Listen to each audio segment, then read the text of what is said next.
Hello friends, एक बार फिर से एसएससी जी के GS मनीष क्लासेस में आपका स्वागत है। आज करेंगे हम उत्तर प्रदेश की हिस्ट्री। तो आइए स्टार्ट करते हैं उत्तर प्रदेश के इतिहास से। उत्तर प्रदेश का संक्षिप्त इतिहास। पुरातन काल में उत्तर प्रदेश मध्य प्रदेश के नाम से प्रसिद्ध था। उत्तर प्रदेश में पुरापाषाणकालीन सभ्यता के साक्ष्य इलाहाबाद के बेलन घाटी, सोनभद्र के सिंगरौली घाटी तथा चंदौली के चकिया नामक पुरास्थलों से प्राप्त हुए हैं। 16 महाजनपदों में से 8 महाजनपद मध्य देश आधुनिक उत्तर प्रदेश में स्थित थे, जिनके नाम थे कुरु, पांचाल, काशी, कौशल, सूरसेन, चेदी, वत्स और मल्ल।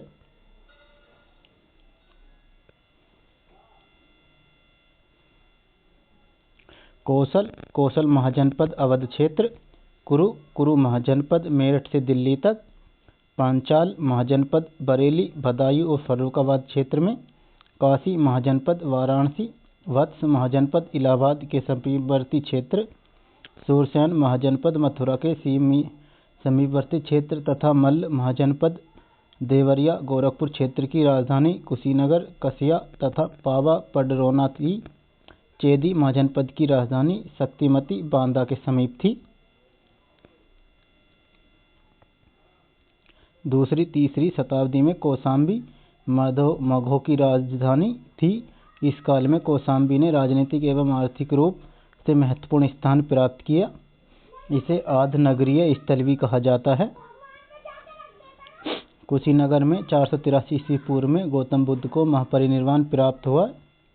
गौतम बुद्ध का अधिकांश सन्यासी जीवन उत्तर प्रदेश में ही व्यतीत हुआ था। इसी कारण उत्तर प्रदेश को बौद्ध धर्म का पालना कहा जाता है। अयोध्या का प्राचीन नाम अयांसा था। मध्यकाल में 831 ईस्वी में महोबा में चंदेलों ने अपनी राजधानी स्थापित की थी। चंदेलों का राज्य जेजाक मुक्ति झुझोती के नाम से चर्चित था। आगरा की स्थापना सिकंदर लोधी ने 1504 ईस्वी में की थी। उत्तर मध्यकाल में 1707 ईस्वी में औरंगजेब की मृत्यु से 1747 ईस्वी फिलासी का युद्ध तक वर्तमान उत्तर प्रदेश में 5 स्वतंत्र राज्य स्थापित हो चुके थे। मेरठ बरेली के उत्तर में नाबिब खान नामक पठान नेता का राज्य था। दोआब क्षेत्र में रुहेलों के अंतर्गत रुहेलखंड राज्य, फर्रुखाबाद के वंशज पठानों के अंतर्गत मध्य दोआब का राज्य स्थापित था। अवध एवं पूर्वी उत्तर प्रदेश के जिला पर अवध के नवाब का शासन था तथा बुंदेलखंड क्षेत्रों पर मराठों का राज्य स्थापित था। 1857 ईस्वी में उत्तर भारत की जनता, जमींदारों और राजाओं ने अंग्रेजी शासन के विरुद्ध एक महान विद्रोह किया, जिसे वीर सावरकर ने भारत की प्रथम स्वाधीनता संग्राम की संज्ञा दी।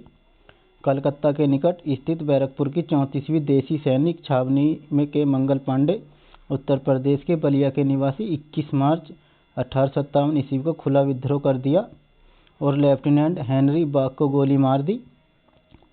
मंगल पांडे को 7 अप्रैल 1857 ईस्वी को बैरकपुर में फांसी पर चढ़ा दिया।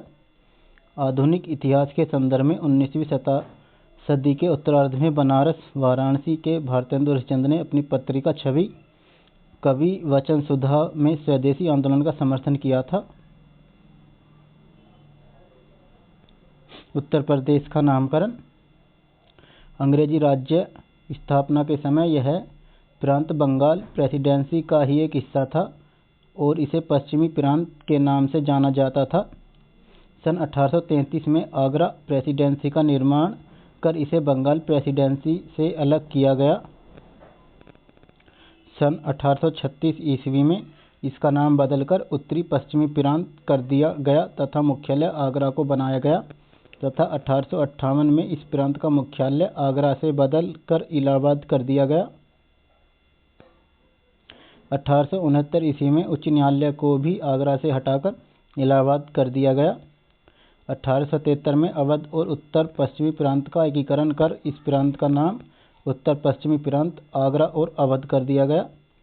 1902 में इसका नाम बदलकर आगरा और अवध का संयुक्त प्रांत कर दिया गया। 1937 में इसका नाम संक्षिप्त करके मात्र संयुक्त प्रांत कर दिया गया। स्वतंत्रता प्राप्ति के पश्चात 12 जनवरी 1950 को इस क्षेत्र का नाम बदलकर उत्तर प्रदेश कर दिया गया। 26 जनवरी 1950 को भारत के गणतंत्र बनने के साथ ही उत्तर प्रदेश भारत गणतंत्र का एक पूर्ण राज्य बना, जिसकी राजधानी लखनऊ है। 1921 में लखनऊ में ही विधान परिषद की स्थापना की गई तथा 2 नवंबर 1925 को ही प्रदेश की राजधानी इलाहाबाद से लखनऊ स्थानांतरित कर दी गई, परंतु उच्च न्यायालय इलाहाबाद में ही बना रहा। साथ ही लखनऊ में उच्च न्यायालय की एक न्यायिक पीठ की स्थापना की गई तथा 1935 तक प्रांतीय सचिवालय के इलाहाबाद से लखनऊ स्थानांतरण का कार्य पूरा करने के बाद लखनऊ को इस प्रांत राजधानी घोषित किया गया।